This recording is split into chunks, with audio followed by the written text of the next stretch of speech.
السلام علیکم ورحمۃ اللہ۔ دیکھیے، جس طرح نوسر باز ہوتے ہیں نا، جس گھر کو لوٹنا چاہتے ہیں تو کوئی ایک پہلے جا کے اس کے بچے کو یا اس کے کسی قریبی اس کو جا کے کہہ دیتا ہے کہ وہ آپ کے ابو کے دوست آ جائیں گے، بس وہ اتنی کان میں بات ڈال کے چلا جاتا ہے۔ بعد میں پھر وہ کوئی ڈاکو آتا ہے، چور آتا ہے، اس گھر کو لوٹ لیتے ہیں۔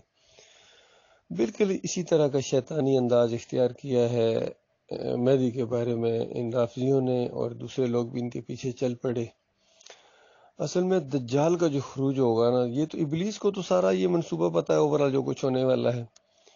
دجال کا جو خروج ہوگا، یہ اپنے جو کہ مہدی کے انتظار میں ہیں، اور دجال کو اللہ نے کچھ چھوٹ دی ہوئی ہے، یہ اس کو مہدی سمجھیں گے۔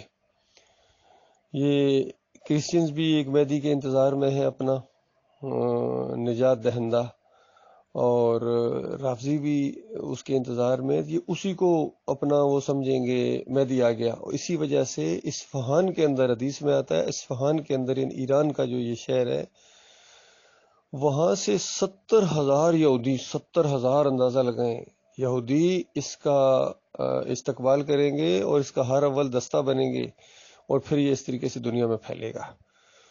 تو یہ اصل میں اس انداز سے ان کو دھوکہ لگا ہے ان جھوٹی روایتوں کے ذریعے۔ امام بخاری رحمۃ اللہ اور مسلم رحمۃ اللہ علیہ نے بالکل کسی مہدی کا ذکر نہیں کیا، حالانکہ اتنی بڑی یہ بات ہے ان کے لحاظ سے، تو اس کا ذکر بھی نہ ہو حدیث کے اندر، یہ تو بہت زیادہ ذکر اس کا ہونا چاہیے تھا، لیکن بالکل نہیں ہے۔ اس کے مقابلے میں، جس طرح پہلے میں نے اپنے اوپر والے کلپ میں نے کہا کہ امام بخاری رحمۃ اللہ علیہ نے تو محدثانہ انداز سے، عالمانہ انداز سے احمد بن حنبل کو پکڑا ہے۔ ہر جگہ اس کی مخالفت ہوئی ہے، اور اس کو بتایا گیا کہ یہ جھوٹی باتیں کرتا ہے، جھوٹی روایتوں کو لے کے آتا ہے احمد بن حنبل۔ تو امام بخاری اس کے مقابلے میں مسلمانوں کے امیر کا ذکر کرتے ہیں۔ ظاہری بات ہے، مسلمانوں کی اس وقت جو جماعت ہوگی وہ آدھی دنیا فتح کر چکی ہوگی جب عیسیٰ علیہ السلام کا نزول ہوگا۔ سخت حالات ہوں گے، سخت جنگوں کے مرحلے سے گزر کے وہ معاملات ہوں گے، یہ آسانی کے ساتھ نہیں ہو جائے گا کہ دائیں طرف نگاہ ڈالی اور پھونک ماری اور 70,000 کو مسلمان کر دیا۔ صوفیوں نے، صوفی صاحب نے بائیں طرف نگاہ ڈالی اور پتہ نہیں 70,000 کو پھونک مار کے مسلمان کر دیا۔ سامنے نگاہ ڈالی، جتنے سامنے کھڑے تھے سب کو حافظ قرآن بنا دیا۔ تو ایسے معاملات نہیں ہیں۔ مسلمانوں کو ایک کڑی آزمائشوں سے گزرنے کے بعد، حق اور باطل کی اس جنگ کے بعد، جو ہے دین حق کے لیے بڑی قربانیاں دینا پڑتی ہیں۔ یہ صرف نماز روزے کے حد تک جو رہتے ہیں وہ غلطی کے اوپر ہے۔ یہ نماز روزہ اس طرح کی چیزیں تو ایمان خالص کو اور اس جہاد کو قائم رکھنے کے لیے، اصل چیز جہاد ہے۔ جہاد اللہ کے راستے میں، حق کو لے کر اٹھو اور باطل کے سر پر چوٹ مارو۔ یہ ہے صحیح معنوں میں تزکیہ نفس، یہ ہے صحیح معنوں میں تقوی، جس کا آپ سنتے ہیں تقوی، مومن، یہ جو الفاظ استعمال کیے گئے ہیں یہ ان لوگوں کے لیے ہیں۔ ان کا تزکیہ نفس ہوتا ہے، ان کی جو تربیت ہوتی ہے نا، یہ مسجدوں میں اس انداز سے نہیں کہ بس پہلے جی وہ تربیت کرو، جی دعوت اللہ کی تربیت کرو۔ یہ کوئی تربیت کرنے والی چیز ہے؟ یہ تو ایسی بات ہے جس طرح انسان کھانا کھانے سے پہلے کہ کھانا کھانے کی تربیت کر لو، جی کھانا کھانا تاکہ بعد میں کوئی پرابلم نہ پیش آ جائے۔ جب آپ ایک دفعہ کھانا کھا لیں گے نا، پھر اچھی طریقے سے کھانا کھائیں گے۔ کبھی ایسا ہوا ہے جب کھانا سامنے آتا ہے، بھوک لگی ہو، خود انسان کو آ جاتا ہے۔ اسی طرح جب انسان ایمان کو اختیار کرتا ہے تو بغیر تربیت کے، یعنی بغیر اس کو اس چیز کی ضرورت نہیں کہ اب اس کو تربیت دی جائے کہ کلمے کا مطلب دوسروں کو بتائے، وہ خود بتائے گا، وہ خود سمجھ گیا ہے۔ ایمان عقیدے کو جب سمجھا ہے تو اس نے خود اس کی دعوت دینا، وہ دائی بن جاتا ہے اسی وقت، لوگوں کو فکر کے ساتھ، ان کی ہمدردی کے ساتھ دعوت دیتا ہے۔ تو یہ جو انہوں نے تربیت کھیلنے کا ایک سلسلہ شروع کیا ہوا ہے، تو یہ ان کا اپنا انداز ہے۔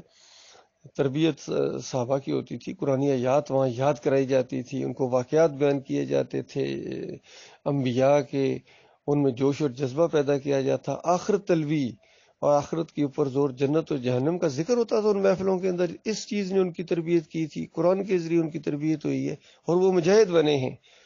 اور انہوں نے تربیت کھیل کے مجاہدوں کو مجاور بنا دیا۔ جو شروع میں اٹھے بھی تھے ذرا تھوڑے سے مجاہدانہ انداز سے، اس کو بھی محمد حنیف نے مجاور بنا دیا، اور یہ جو جتنے ہیں سب نے مجاور بنا دیا اپنے اپنے پیروکاروں کو۔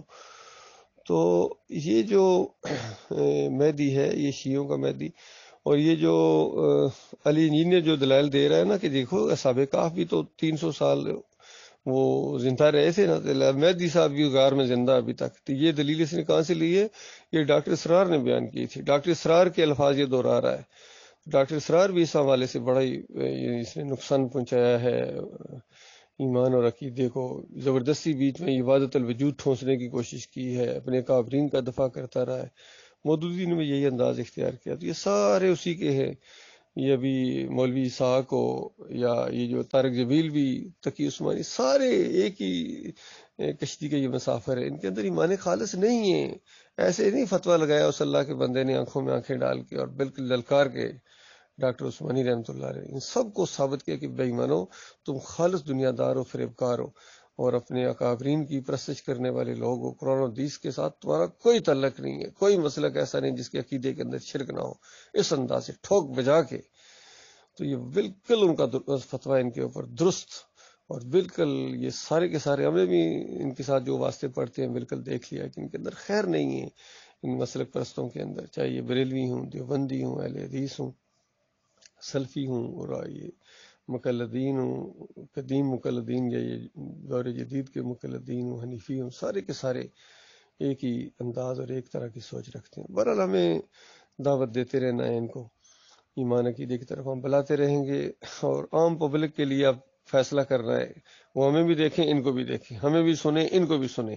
اور یاد رکھیں جھوٹا جو ہوتا ہے نا وہ کہتا ہے ان کی نہ سنو، کیونکہ جن کی سنیں گے تو وہ ان کی ہو جائیں گے. یہ سارے اپنے اپنے مریدوں کو یہ کہتے ہیں کہ دیکھنا ارشد کی بات نہ سننا، معراج کی باتوں میں نہ آ جانا، یہ تمہیں پھسلا دیں گے اپنے موقف سے. محمد حنیف نے اپنے مریدوں کو یہ کہہ دیا ہے. اور یہ جو لانڈی والے یہ بھی اپنے مریدوں کو کہتے ہیں ان سے کیا بات کریں. دیکھیں ان کی سوچ دیکھیں.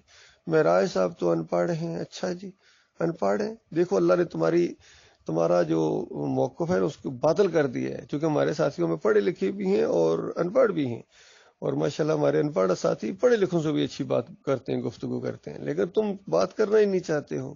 سامنے آؤ نا ذرا. نہ یہ بچل کوٹ والے سامنے آ رہے ہیں، نہ یہ کھوکھرا پار والے سامنے آ رہے ہیں، نہ یہ ناظم آباد والے سامنے آ رہے ہیں. سارے چھپ گئے، سارے جان چھڑتے. مصیبت پڑی ہوئی کہ ارشد کیوں یا کراچی آ رہا. میں آؤں گا، میں تمہیں دعوت دینے کے لیے آؤں گا، تمہیں للکارنے کے لیے آیا کروں گا انشاءاللہ. فکر نہ کرو، میں نے تمہارا پورا پروگرام بنا کے رکھا ہوا ہے. فریبکارو، اللہ کے دین کے ساتھ جس نے بھی دعویٰ کیا میں چھوڑوں گا نہیں اس کو. اللہ تعالیٰ ہمیں استقامت عطا فرمائے، مالک ایمان کے اوپر جم جانے کی توفیق عطا فرمائے.